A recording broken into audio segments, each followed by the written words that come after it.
Ari ambuye naira naine.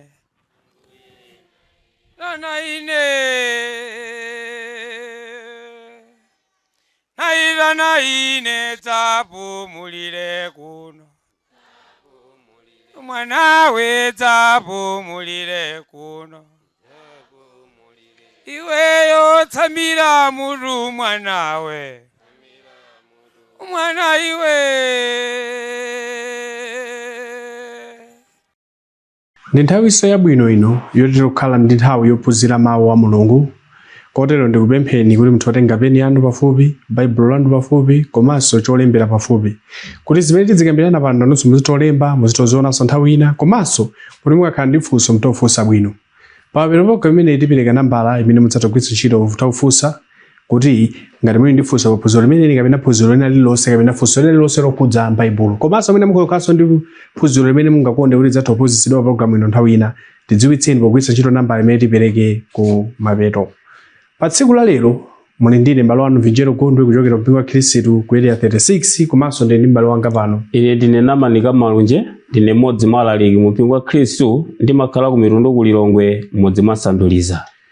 Pa tsiku la lero tifuna tikapeponso paphunziro lina limenenso ambiri amakhalanso ndi mafunso ndithu. Koma zinthu zina zimene mwene zidziwa ndi zinthu izi. Amafotokoza kunena kuti mu dziko lathu lino la Malawi pali zipembedzo zosiyanasiyana zoposera 4,000. Kapena mwene tikozolera kuti muli mipingo yoposera 4,000. Si 4,000 ayi, koma ndi yoposera pamenepo. China chimene chingakuthandize limene munthu akozomati yachuluka. Koma china chimene mwene uzidziwa ndi chinthu ichi. Masiku ano mutati mupite pa sukulu pena paliponse. Likafika tsiku loyamba la Sabata, makapeza pafupifupi kilasi ina iliyonse muli anthu akupembedzamo. Nditangoganizani masukulu amene tinawo m'Malawi muno. Komanso kwezoti kilasi pali mpingo ina, kilasi mpingo ina, kilasi mpingo ina.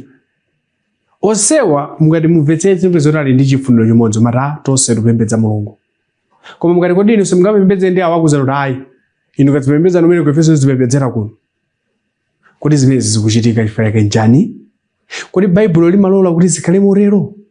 Tikaona buku lopatulika Yesu anapempherera ndithu kuti anthu ake akhale amodzi. Paulo pamene amalembera Khristu kwa Korinto paona kuti chapter 1 verse 10 anawuza verse 10 matsika musi anawuza kuti asagawanikane. Koma kuti vuto lathu lili pati. Kuti zipeze kuti awakulowera uku, awakulowera uku, awakulowera uku, aliyense akupembedza amene angafunire. Tsiku la lero zili nchifukwa kuti m'bale wathu Kamalunje khale limodzi kuti tione kuti vuto lathu lili pati anthu. Kuti awaziti kulowera uku, awakulowera uku, awasolowera uku. Chifukwa chachani mwina anthu kauza kuti baibulo limanena izi, ndipo baibulo likunena izi, zoyenera ndi izi, koma anthu nkumakanabe. Chifukwa chachani anthu safuna kusiya zipembedzo zawo. Zili pati. Zikomo kwambiri. Ndodziwa kuti mupereke funso limeneli chifukwa chakuti inu muludziwa kuti tikatengera pa dongosolo la Mulungu ndiye kuti loyikika ndi loti Mulungu mwa Yesu Khristu anakhazika mpingo umodzi. Mpingo umodzi umene ukamba za umene Yesu Khristu ndi pakamwa pake adatchula ndithu. Tikamawerenga pa Mateyu chapter 16 verse 18 pamene amalonjeza zoti ndidzakhazika mpingo wanga pa Thanthwe ili. Ndi mpingo umene mwa nthawi yoyikika unayamba tsiku la Pentekoste mu mzinda wa Yerusalemu pa Machitidwe chapter 2. Mpingo umene usanakhale aneneri achipangano chakale adawulosera kale. Mwachitsanzo tikamakamba za mneneri Yesaya pa Yesaya chapter 2 verse 2 adalosera kuti masiku omaliza Mulungu adzatenga nyumba yake adzayimanga pa phiri lake lopatulika ndipo adzalikweza kukhala pamwamba pa mapiri onse ndipo zitunda zonse zidzachepetsedwa ndipo anthu a mitundu yonse adzayenera kuti asonkhane kumeneko. Baibulo likamakamba za phiri lopatulika la Mulungu, Yesaya amalosera za Yesu ndipo akamati pa phiri limenelo Mulungu anamangapo nyumba yake amakamba za mpingo umene Yesu adalonjeza kukhazika. Ndiye kuti Yesaya akuona mpingo umene uli pa dzina lake la Yesu Khristu. Ndiye chifukwa analiona nyumba ya Mulungu yamangidwa pa phiri lopatulika ndipo phiri lopatulikalo Mulungu adalikweza kukhala pamwamba pa mapiri onse. Izi zimakwanalitsa mawu amene Yesu amalankhula pa Mateyu 28 verse 19 kuti kuchokera kumwamba ndi dziko lonse lapansi mphamvu zonse zapatsidwa kwa ndani? Kwa inu. Zapatsidwa kwa inu. Tanthauza china chilichonse chimene Yehova adachilenga adachitsitsa mphamvu, adasankha mwana wake Yesu kuti akhale mfumu pamutu pa zonse. Choncho ulosi wa Yesaya unatsimikizira za nyumba ya Mulungu umene ndi mpingo umene Yesu Khristu anawutchula pa Matthew chapter 16, umene udayamba tsiku la Pentekoste mu mzinda wa Yerusalemu, umene umadziwika kuti mpingo wa Yesu kapena mpingo wa Khristu. Tikatengera malemba ena amatchula kuti nyumba ya Mulungu, amatchulanso kuti banja la Mulungu, je ufumu wa Mulungu, akukamba za mpingo kuti mpingo umenewo. Choncho kunayeneradi kuti pamene Yesu amapachikidwa pa mtanda pofuna kupulumutsa dziko lonse lapansi, aliyense atachimva chimenechi anayeneradi kuti akapezeke mu mpingo umenewo wa Khristu.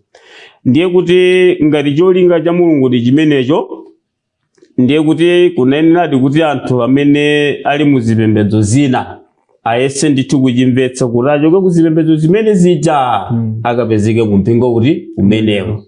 Yesu analankhula pa Yohane chapter 10 verse 16 kuti ncholinga chake iye adanena kuti nkhosa zina ndili nazo zimene sizili za khola ili, koma ndifunitsitsa zitachoka kumeneko zidzakhale gulu limodzi m'busa mngati mmodzi, kuti ku dziko lapansi kukhale mpingo umodzi umene ulitchedwa mpingo wa Yesu kapena kuti mpingo wa Khristu. Komabe anthu wakadilira ku zipembedzo zina, salola kuti achoke ku zipembedzo zina apezeke mu mpingo kuti wa Khristu. Choncho funso lanu lofuna kudziwa kuti kodi zingakhale zifukwa ziti zimene zimawalepheretsa anthu kusiya zipembedzo zawo kudzapezeka mu mpingo umenewo. Pali zifukwa zosiyanasiyana. Chifukwa choyamba komanso chachikulu, anthu ambiri ndi anthu osadziwa mawu a Mulungu. Anthu ambiri saudziwa kusiyanitsa pakati pa mpingo oyikidwa ndi Mulungu ndi zipembedzo zimene anthu mwa maganizo mwawo adadzikira okha. Chifukwa chakusamvetsa bwino buku lopatulika Baibulo chasanduka chida chowakakamiza anthu kukhalabe mu zipembedzo zina. Tikamawerenga m'Chipangano chakale, pamene Mulungu amadandaulira Israeli amene adali kale ake, pa Hosea chapter 4 verse 6 adakuti anthu anga chimene awonongekere n'chifukwa chosatani chosadziwa. Vuto lakusadziwali layambukiranso ngakhale mu nthawi yathu ino. Ambiri samadziwa kuti Baibulo limakamba bwanji zokhudza umodzi umene Yesu anawupempherera, nanga kuopsa kwa magawano ndi kotani, kuopsa kwa mipatuko ndi kotani. Ambiri Baibulo amawerenga koma amalephera kulimvetsetsa mokwanira. Ndili ndi umboni kuti anthu ambiri Baibulo amawerenga koma amalephera kulimvetsa bwino. Tikamaona buku ili la Matthew chapter 16, Matthew chapter 16 verse yake ya 18, pamene pali mawu otere: ndiponso ine ndinena kwa iwe kuti iwe ndiwe Petro, ndipo pa thanthwe ili ndidzakhazika mpingo wanga, ndipo makomo a dziko lakufa sadzaulaka uwo. 19, ndidzakupatsa mafungulo a ufumu wakumwamba, ndipo chimene ukamanga pa dziko lapansi chidzakhala chomangidwa kumwamba, ndipo chimene ukamasula pa dziko lapansi chidzakhala chomasulidwa kumwamba. Buku limene ndaliwerengetsa apa kuti mumvetsetse kuti anthu Baibulo amawerenga koma amalephera kuzindikira chimene Baibulo utani likunena. Tsiku lina ndimachezapo ndatsogolera mpingo wina, ndiye titawerenga lemba limeneli, iwowa kuti amawerenga koma amakhulupirira kuti mpingo wa Khristu kapena kuti mpingo wa Yesu umene Yesu amanenawo atalonjeza kuti ndidzakhazika, ndiye kuti mpingo sunakhazikitsidwe. Koma puja Yesu amati akadzabwera, pamene amachoka adati ndidzabweranso. Ndiye iwo amakhulupirira kuti ntimene Yesu akadzabwera ndi pamene adzakhazika mpingo umene, chifukwa adati ndidzakhazika, ndiye nkutsogolo. Ndiye nthawi imene akadzabwera akadzakhazika mpingo wake, mpingo kwe adzawupanga motere: akatenga oyera mtima kuchipembedzo icho, oyera mtima kuchipembedzo icho, ndiye adzawa amenewa ndi adzakhale mpingo wa Khristu. koma zinatengera kuti ineyo ndatanthauzire kuti mawu oti ndidzakhazika Yesu atalankhula pa Mateyu chapter 16 mawu awa adakwaniritsidwa kale pamene timawerenga Machitidwe chapter 2 kuti pa Machitidwe chapter 2 ndi pamene mpingo umene Yesu amalonjeza pa Mateyu chapter 16 pa Machitidwe chapter 2 ndi kuti mpingo uja wakhazikitsidwa. Ndipo umboni osonyeza kuti mpingo umene Yesu ankanenawo wakhazikitsidwa pa tsiku limeneli, kumbukirani kuti Yesu pamene amauza Petulo adamuza kuti ndikadzakhazika mpingo wanga pa thanthwe ili, iweyo Petulo ndidzakupatsa mafungulo kapena kuti makiyi amene udzawagwiritse ntchito kuti anthu ayambe kulowa mu mpingo uti mpingo umenewo. Ndiye muganizire kuti kodi Petulo pamene adamwalira, ndiye kuti adamwalira makiyi osagwiritsa ntchito yankoloti ayi. Mawu aja atu mpingo umene Yesu ankalonjeza pa Mateyu 16 udakhazikitsidwa kale. Moti ukamba pano mpingo wa Khristu ulipo muti mu dziko limeneli. Ndiye pamene adafika poyamba umamvetsetsa choti ife tinkaliwerenga ndithu koma tinkakhulupirira kuti ndiye akadzabwera amene adzakhazike mpingo uti mpingo umenewo. Izi ndi umboni osonyeza kuti anthu amawerenga koma tsopano samadziwitsitsa kuti malemba amati chani. Ndikukumbukira ndawerengapo kabuku kena kake kamenenso kalembedwa ndi achipembedzo china. Chipembedzo chimenecho chinalemba kabuku kameneka pofotokozera kuti za mpingo wa Khristu amaudziwa, chifukwa adalemba kuti tikukhulupirira kuti itasokonezeka mbumba yoyamba munda wa Edeni ndi pamene anthu anafa kapena tinakumana ndi imfa. Pamene mbumba yoyamba idatayana ndi Mulungu. Komabe pakupita kwa nthawi Mulungu adalola kutumiza mwana wake Yesu, amene atabwera Yesuyo adadzakhazikitsa mbumba yatsopano.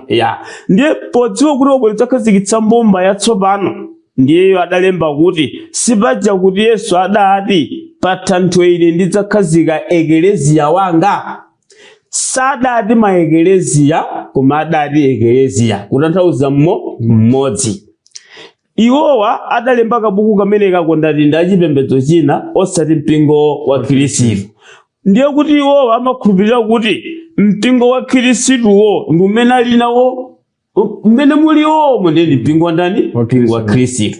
Samadziwa kuti tipeze kuti mpingo wa Khristu chinthu china chofuni kuchidziwa ndi dzina. Kuti mpingo wa Khristu umadziwikanso ndi chani? Ndi dzina. Ndipo mpingo wa Khristu sitingawupatse mayina ena.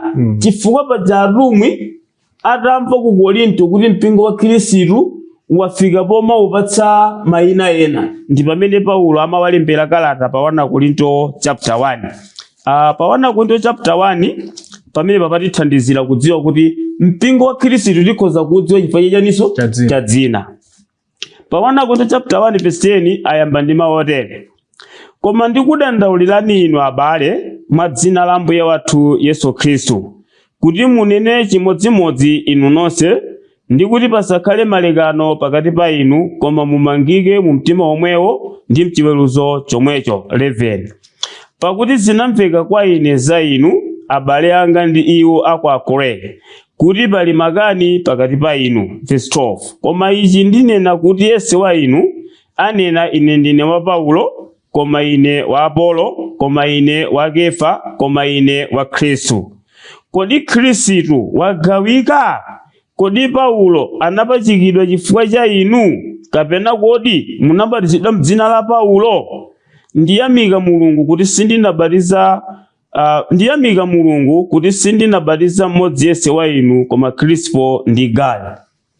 Paulo anadabwa kuti akhristu aku Korinto malo mochidwa kuti wa Khristu wayamba kuvala mayina wa atumwi. Ndiye Paulo adawadandaulira kuti ichi sicholondola. Chifukwa Paulo pamene amakalalikira ku Korinto amakalalikira za Yesu.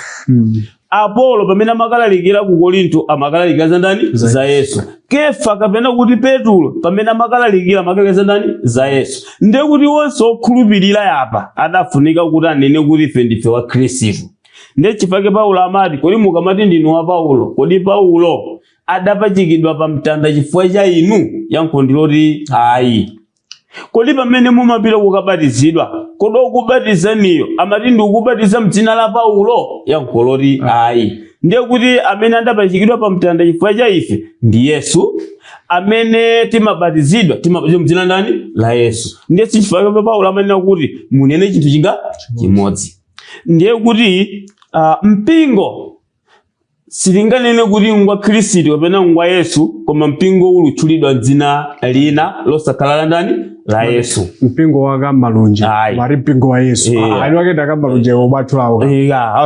Ndiye chifukwa chake ndikulankhula ndi kabuku kena kamene kanalembedwa ndi chipembedzo china, adalemba ndithu motsimikiza kuti Yesu anakhazika mpingo. Koma tsopano mulomotiwo akapezeka mu mpingo wa Khristu wakhala bali mu chipembedzo china chimene chili ndi mayina ena. Choncho kusadziwa malembo ndi chinthu chimodzi chimene chathandizira kuti anthu asasiye zipembedzo zina ndi kukalowa mu mpingo umene Yesu anakhazika. Popitirira ndi kuyang'ana zifukwa, tiudziwa kuti kuli Satana mdierekezi. Satana mdierekezi ndi amene amapangitsa anthu kuti pamene pali choonadi iwowa awaphimbe m'maganizo kuti choonadi asachidziwe. N'chifukwa chake Yesu pamene anapita kumwamba pokamuchotsa Satana kuti ku dziko lapansi adatsimikiza kuti tsoka mtunda ndi nyanja chifukwa wopatsikira kuti amene ndi wonyenga wa dziko lonse lapansi. Mawu oti kunyenga apa pamagwiritsa ntchito tanthauzo lakuti wonama. Ndiye kunyengako amanyenga anthu kuti asakhulupirire choonadi. Tikamaona pa 2 Korinto chapter 4 mu verse yake ya 3. 2 Korinto chapter 4 verse 3, Paulo analemba kuti koma ngati suthenga wabwino wathu uphimbika mwa iwo otayika, mwa amene Mulungu wa nthawi ino yapansi pano unachititsa khungu maganizo awo osakhulupirira, kuti chiwalitsiro cha uthenga wabwino wa ulemerero wa Khristu amene ali chithunzithunzi cha Mulungu chisawawalire. Paulo anena kuti koma uthenga wabwino ngati uphimbika mwa iwo otayika, amene Mulungu wa nthawi yapansi pano adachititsa khungu kaganizidwe kawo. Akamati Mulungu wa nthawi yapansi pano, Paulo amakamba za Satana mdierekezi. Ndi amene akuwapangitsa anthu kuti pamene pali choonadi anthu asachiphimbike. Ndi zinthu zosiyanasiyana zimene ziwapanga anthu kuti asapezeke mu mpingo woona kusiya zipembedzo zawo. So tikuona ndithu kuti choyamba chimene chimapangitsa anthu kuti asasiye zipembedzo zawo chifukwa cha kusadziwa. Zimene osiyana lero anthu angakonongeke chifukwa chani? Kusadziwa. Yes. Chinthu china chikozokhala chani chimene chimapangitsa anthu asadziwe zipembedzo zawo? Kuti zinthu zina zimene zimapangitsa kuti anthu asasiye zipembedzo zawo kukapezeka mu mpingo woona. China mwa icho ndi udindo. Pala anthu ena amadziwa ndithu kuti cholondola chili uko, koma kumene alili kuja adawapatsa utsogoleri. Ndiye utsogoleri uja amakumana ndi zabwino zina zakuthupi zomwe maulemu komanso zabwino zina zimene amalandira kuchokera kwa anthu aja. Zimapanganso kuti anthu aja asasiye zipembedzo zawo kukapezeka mu mpingo woona. Tili ndi chitsanzo chabwino chimene Paulo amalembera pa 1 Timothy chapter 1. Pa 1 Timothy chapter 1 tiyamba kuwerenga verse 3 mpaka na verse yake ya 7.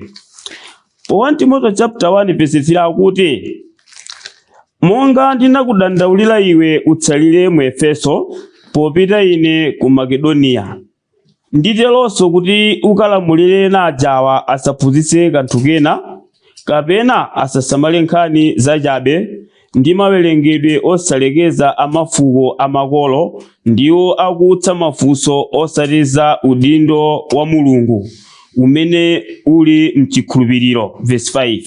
Koma chitsiriziro cha chilamulo ndicho chikondi chochokera mu mtima woyera ndi chikumbumtima chokoma ndi chikhulupiriro chosanyenga. Zimenezo ena pozilambalala adapatukira kutsata mawu opanda pache. 7. Pofuna kukalaphunzitsa alamulo ngakhale sadziwitsa zimene azinena kapena azilimbikirazi. Alipo anthu ena amene amachidziwa choonadi koma tsopano pamene adachithawa kupita ku zipembedzo zina ndiye kumene kuja powapatsa udindo Paulo anena kuti adalambalala zinthu zofunikazi chifukwa chofuna kukhala aphunzitsi alamulo ngakhale sadziwitse zimene azinena kapena azilani azilimbikirazi. Choncho udindo ndi chinthu chimodzi chimene chakakamiza anthu ena kupezekabe ku zipembedzo zina posalowa mu mpingo umene Yesu anakhazika ngakhale adziwa zoona kuti zoona ndizi, koma kumene kujako amalandira maulemu amapatsidwa zithandizo zosiyanasiyana. Ndiye kuti akanganuka kumene kujako nukalowa mu mpingo oti ukawapangitsa kupezeka ku moyo osatha zimakhala zowavuta ndithu pamene. Pamene tupitiriza taonanso chinthu chimenecho kuti mwine fa maulemu udindo mwene anthu amakhala. Ndimakumbukira nthani kanalipo m'bale wina amene anali wa mpingo wa Khristu komano amapezeka kuti amataka anali pa ntchito yabwino ndipo anali pa ntchito yabwino chimene amachita choti amata ndikachoka kupita ku mpingo wa Khristu kake nkadzisakasa ndesi ndikapempherera ndo udindo wabwino ili pa ntchito pa kampani ndiye zikakhala pa kabenchi kena kake ndi malo mwake amakapita ku mpingo umene uli malo owoneka bwino ndiye amaona udindo wake wakuthupi zikhalenso choncho ku uzimu so udindo nthawi zino umasokoneza anthu kuti adziwedi choonadi kuona kuti atsika kapena tikanere. Chinazo chikhoza kukhala chani pamene chimapangitsanso anthu kuti mwina akanike kusintha zipembedzo zawo. Zikomo kwambiri. Tikamaona pa 2 Timothy chapter 4, pa 2 Timothy chapter 4 tingoyamba kuwerenga verse 1 tilekeza verse yake ya 5. Akuti ndikuchitira umboni pamaso pa Mulungu ndi Khristu Yesu amene adzaweruza moyo ndi akufa ndi pa maonekedwe ake ndi ufumu wake. Lalikira mawu, chita nawo pa nthawi yake popanda nthawi yake, tsutsa, dzudzula, chenjeza ndi kuleza mtima konse ndi chiphunzitso. Pakuti idzafika nthawi imene sadzalola chiphunzitso cholamitsa, komatu poyamba mkutu adzadziunjikitsa aphunzitsi monga mwa zilakolako za iwo okha. Ndipo adzalupsa dala pa choonadi napatukira kutsata nthano zachabe. Koma iwe khala maso mzonse, imva zowawa, chita ntchito ya mlaliki wa uthenga wabwino, kwaniritsa utumiki wako. Paulo amamuwuza Timoteyo kuti ntchito yako ndi kulalikira mawu, chita nawo pa nthawi yake komanso popanda nthawi yake, uzitsutsa, udzudzula, uyenjeza ndi chiphunzitso cholamitsa. Chifukwa idzafika nthawi imene anthu sadzalola chiphunzitso choona. Chiphunzitso choona chikamadzaphunzitsidwa chizidzakhala ngati chiwayabwa mkutu. Chifukwa cha zilakolako zawo zolakwika chipembedzo choona sichidzawakhalira bwino. M'malo mwake adzapatukira kutsata nthano zachabe kumene kula ziphunzitsa amene aziphunzitsa zokhazo zimene zokonjoletsa iwo osati zokonjoletsa Mulungu. Ndiye Paulo amamuwuza zimenezi. Choncho pa buku limeneli pamaonetsa ndithu kuti anthu ena ali mu zipembedzo zina aulephera kuchoka kumeneko chifukwa cha zilakolako zimene ali nazo zimene amazikwaniritsa bwino akakhala ku chipembedzo chimenecho. Tikudziwa kuti pali zipembedzo zina zimene si cha Mulungu, chimene chimatha kulola munthu kukhala ndi akazi awiri, mwina nthawi zina chimalola anthu maphika mowa komanso maledzera kumene fodya chani umaomba m'manja. Ndiponso pali ena amene ali ku chipembedzo china paja buku lopatulika Baibulo limati akazi akhale chete mu mpingo, ndiye kuzipembedzo zija amalola kuti mzimayi akhoza kumalalikira pamaso pa amuna ndi akazi m'busa. Ndiye zimene zijazo ziwapangitsa kuti kuja zinjoya azitani ku dziko lapansi. Koma tsopano tikabwera mbuku lopatulika Baibulo zimene zijazo ku chipembedzo chona sizingapezeke. Ndiye anthu chifukwa cha zilakolako zimenezi zimapangitsa kuti akakamire ku zipembedzo zina posabwera mu mpingo umene Yesu adakhazika. Pamene mafoloza zimenezo panabwera zinthu zingapo zimene ndazikumbukirapo. Ndimakumbukira ndili ku skulu nthawi Sunday ina tatengana ndi azanga kuti akapemphereko ku mpingo wa Khristu. Ndiye takafika mpingo wa Khristu kuja tapemphera atamaliza. Ndazizanga aja wina naye adzayankhula kuti mpingo wanu jangosa beba bwanji. Ndiye ndafunsa sona beba ifake ndi chana kuti kulibeko madansi, kulibeko vina chani ndesi mpingo bora ni mpingo watu ndana ucholo of course mpingo wao kumene amavina.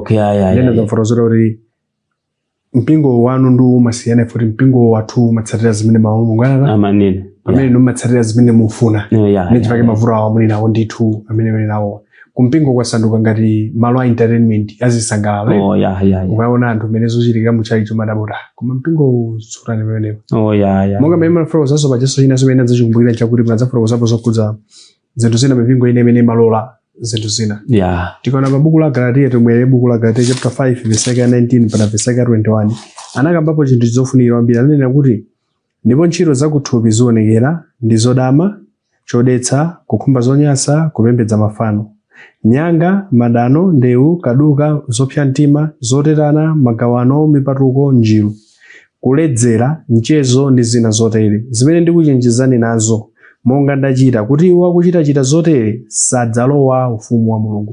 Vesi imene yatchulapo anthu ena amene atchula mwina ngati amowa mipingo ambiri imene imalola mowa kapena mitala kula anthu ambiri chifukwa ndi zimene anthu ambiri akuona koma Baibulo kulota anthu ochita zimenezo ufumu wa Mulungu sakalowa ngakhale munthu adzenera kuti ndikakamira kumpingo ukuonetsa kale kuti simpingo ona uchedwako chifukwa kumwamba sukataninso sukalowa nene ufuna kuchezera fundo zimenezo nchifukwa chake Yesu ama nthawi zambiri matanthauzo a Baibulo anthu ambiri akadali ndithu kutali Yesu akamanena kuti pa Mateyu chapter 7 verse 13 akamati lowani pa chipata chopapatizachi musapite njira yotakatayi iye adanena kuti njira yopapatizayi ndiyichepetsa chifukwa oyipeza imeneyi adzakhala owerengeka pamene yotakatayi odayikuza maonena kuti yotakata odayikuza amadziwa kuti yotakata odakonza ndiwena koma yopapatiza kuti ndiyichepetsa maori njira yopapatiza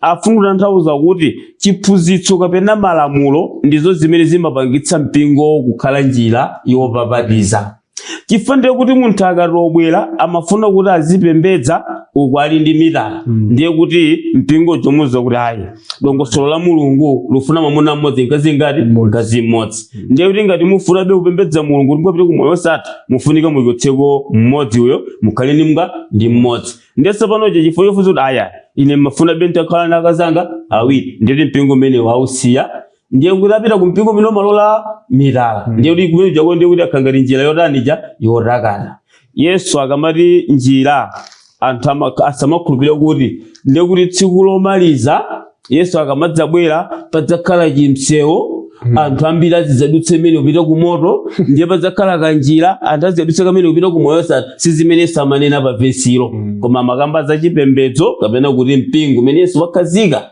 ndi njira yopita ku moyo osatha ndipo njira yotani yopapatiza nchifukwa chake Paulo uja pa Machitidwe chapter 9 pamene amakatenga kalata uja kwa wansembe wa Chiroma adanena kuti ndifuna mundipatsa kalata ndifuna nkalondelonde njirayo kulikoti pamene pajapo Saulo amakonzekera ukamanga Khristu ampingo wa Khristu amene anasonkhana ku Damasiko ndiye kuti Saulo amadziwa kuti mpingo wa Ambuye ndi njira yopita kuja kumuyose ndiye amati mundipatsa kalata ndifuna nkalondelonde njirayo ndiye tikamakamba za njira yopita kumoyo osatha tikukamba za mpingo umene Yesu anakhazika ndiye anthu achoke kumene si njira yopita kumoyo osatha abwere mu njira imene Mulungu adayikoza ndiye zimene ziwalepheretsa ziwamanga zina mwa izo ndizokondweretsa zakuthupi tikambepo kuti ndizoona Baibulo limanena kuti anazimvera kuwabala pamene Mulungu anena kuti tizimvera akutibala tiganizirepo kuti ngati wakutibala wacha adasankha chipembedzo cholakwika ife tingolondola kuti tipita uku chifukwa kuli makolo athu ndiye kuti ngati makolo athu aja anachita khungu pakasankhidwe ka chipembedzo ndiye kuti tonse pa banjapo tikapita kukaonongeka chifukwa alipo anthu ena amene alephera kusiya zipembedzo zina kulowa mu mpingo wa Ambuye ngakhale Baibulo adaliwerenga chimene chiwapangitsa nchani siningasiye uku chifukwa makolo wanga wakhala ali kuti kumeneko ndipo ndili mu mpingo mu chifukwa chandaniwo cha makolo wangawo ndiye tsono siniyenera kuti ndiye ndichoke ku mpingo ndipita ku mpingo wina ayi adziwe kuti ngakhala anzathu monga Paulo tina adakhala ku chipembedzo china koma atazindikira kuti chipembedzo chiona ndichi adasiya chipembedzo china kuti mpingo kuti mpingo wa Ambuye pa Machitidwe chapter 2 paja timakamba paja anthu oyambirira kulowa mu mpingo wa Khristu sikuti amangokhala osapembedza adatuluka mu chipembedzo cha Chiyuda kulowa mu mpingo ndani wa Ambuye chifukwa amadziwa kuti chipembedzo chimenechi ndicho chotani cholondola. Choncho pali zifukwa zosiyana-siyana zimene anthu zapangitsa kuti asachoke ku zipembedzo zawo kulowa mu mpingo umene Baibulo limaphunzitsa mwachimvekere. Iyayi tithokoze chifukwa mwatifotokozera kuti dziwitsani kuti zifukwa zina ndi zimenezo. Pali zambiri. Koma izo ndi zifukwa zina zimene zimapangitsa anthu kuti asasiye zipembedzo zawo. Yeah. Sindidziwa kuti inu chipembedzo chanu simusiya chifukwa ndi chani, koma mudziwe kuti mawu a Mulungu alipo, anatitsogolera ndithu kuti Yesu anakhazika mpingo. Mukozokhala nzifukwa zimene zikozokhala ngati zoveka kwa inu, koma ngati zili zosaveka pa mawu a Mulungu zikakupezetsani mavuto. Pa tsiku lali muli ndine m'bale wanu Vinjero Gondo kuchokera mpingo wa Khristu Kwaya 36 ku Lilongwe, komanso m'bale wanga Namanika Malunje, mmodzi mwa alaliki mu mpingo wa Khristu, ndimakhala ku Mitundu ku Lilongwe m'mudzi mwa Sanduliza. kufikiranso nthawi ina Mulungu akudalitseni nonse. Amen. ati Ambuye naitana ine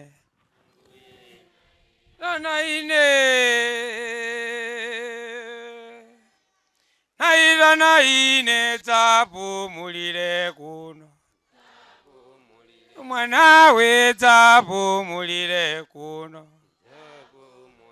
iweyo tsamira mutu mwanawe, mwana iwe